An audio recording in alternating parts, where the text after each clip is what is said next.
A man was walking near a camp where elephants were kept. He stopped, confused by a strange sight. He saw these magnificent creatures, these giants of the earth, standing quietly. They were not held in strong cages or bound by heavy chains. Instead, each great animal was held by only a small thin rope tied to one of its front legs.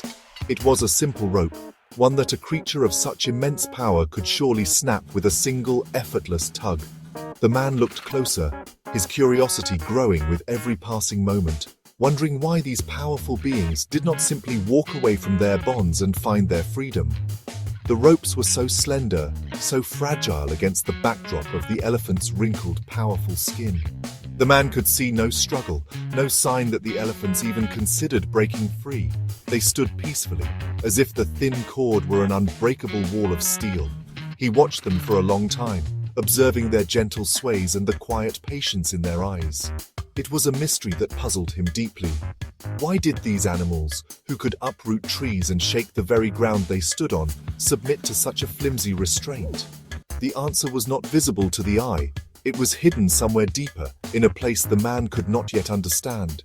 He approached a trainer who was standing nearby, watching over the animals with a calm demeanor.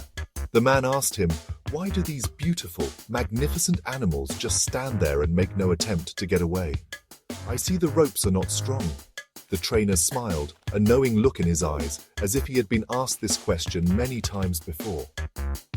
He looked from the man to the elephants and back again, his gaze filled with a quiet wisdom. He knew the secret was not in the rope itself, but in the story the rope told, a story that began long ago when the elephants were very small. The trainer's answer was simple, yet it held a profound truth that resonated with the man. "It is a matter of belief," the trainer explained softly. "When they were very young and much smaller, we used the same size rope to tie them. At that age, it was strong enough to hold them. They would pull and struggle, fighting against the rope for days, but they could not break it. They tried and tried with all their young might, until they finally accepted that the rope was stronger than they were. They learned that their struggle was useless, and so they stopped trying." As the trainer continued to speak, the man began to understand the quiet tragedy of the elephant's situation. The rope did not hold them in the present. It was the memory of the rope from their past that kept them captive. The initial failure, experienced when they were small and weak, had etched a powerful lesson into their minds. It taught them a single, limiting idea: "I cannot break free." This belief, formed in their youth, became an unshakable truth that they carried with them into their adult lives. They never questioned it again, not even for a moment. The world had changed, and they had grown, but their belief remained frozen in time. This conditioning is a powerful force, one that shapes destiny without a single physical barrier. The elephants grew into creatures of immense strength, their bodies capable of incredible feats. Yet in their minds, they were still the small, helpless calves tied to an unbreakable tether.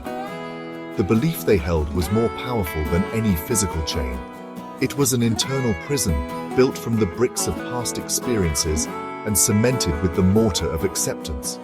They never thought to challenge the rope again because the memory of their failure was so deeply ingrained. The struggle had ended long ago, not in the world, but within their own hearts. The core of their captivity was not the physical rope, but the mental one they had tied around themselves.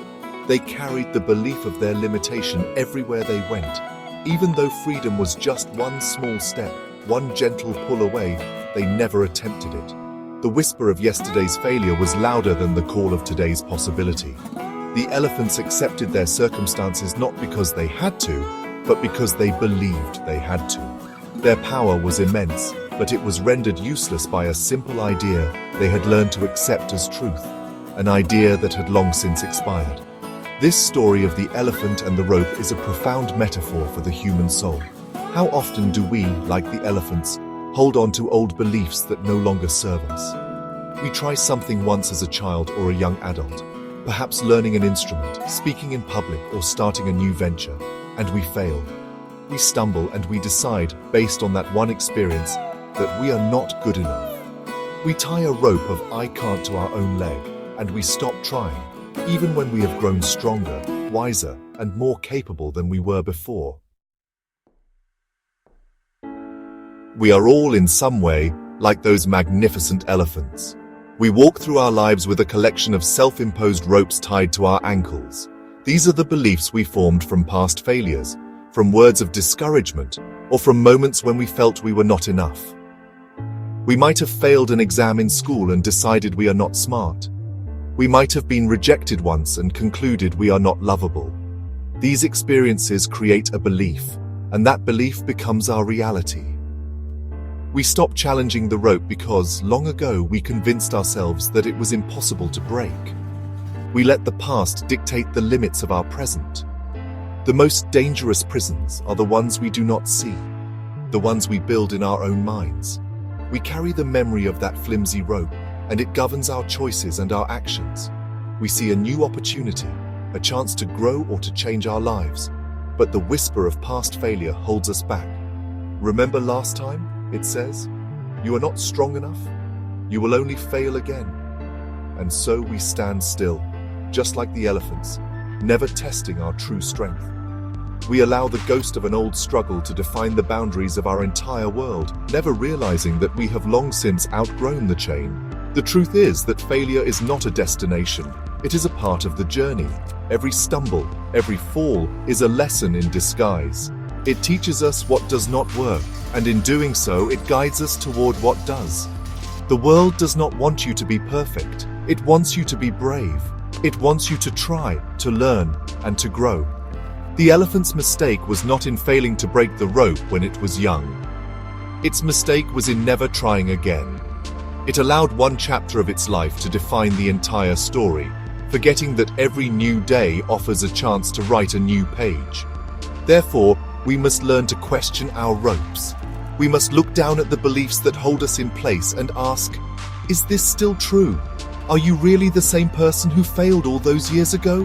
Have you not learned, grown, and become stronger since then? The power to break free does not come from the world outside. It comes from the decision within. It is the courage to test the rope one more time, to challenge the old story, and to discover the immense strength that has been inside you all along, waiting for you to finally recognize it.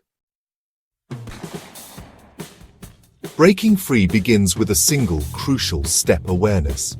You must first see the rope for what it is, an old, outdated belief, a whisper from a past that no longer exists. It is not an unbreakable chain, but a simple thread woven from memory. Recognize the stories you tell yourself about your own limitations. Listen for the phrases like, "I could never do that," or "I'm not the kind of person who..." These are your ropes. Once you see them, once you acknowledge their presence, you have already begun to reclaim your power. You have taken the first step out of the illusion and toward your own truth. The journey of life requires that we constantly learn and unlearn. What was true for you yesterday may not be true for you today. The world is in constant motion, and so are you. To stand still because of a past failure is to deny your own capacity for growth. The most successful people in the world are not those who never fail. They are the ones who fail, learn, and refuse to give up. They understand that each mistake is a teacher, each setback a stepping stone. They do not see failure as a sign to stop, but as a sign to try again, only this time with more wisdom. So I ask you to look at the ropes that may be holding you back in your own life. What are the beliefs you have accepted without question? What limitations have you placed upon yourself because of something that happened long ago? It is time to test them. It is time to give a gentle pull, to see if they are as strong as you remember. You may be surprised to discover that they snap with the slightest effort. You may find that the only thing holding you back was your belief that you were being held back. Do not be afraid to fail. Be afraid of not trying. Be like the person who dares to write a new ending to their story, one where the giant within awakens and realizes its own strength. The past does not have to be your prison. Let it be your teacher, but not your jailer. Your potential is as vast and magnificent as the elephant itself. It is time to untie the rope, to take that step, and to walk forward into the freedom that has always been waiting for you. The world is ready for you to be magnificent.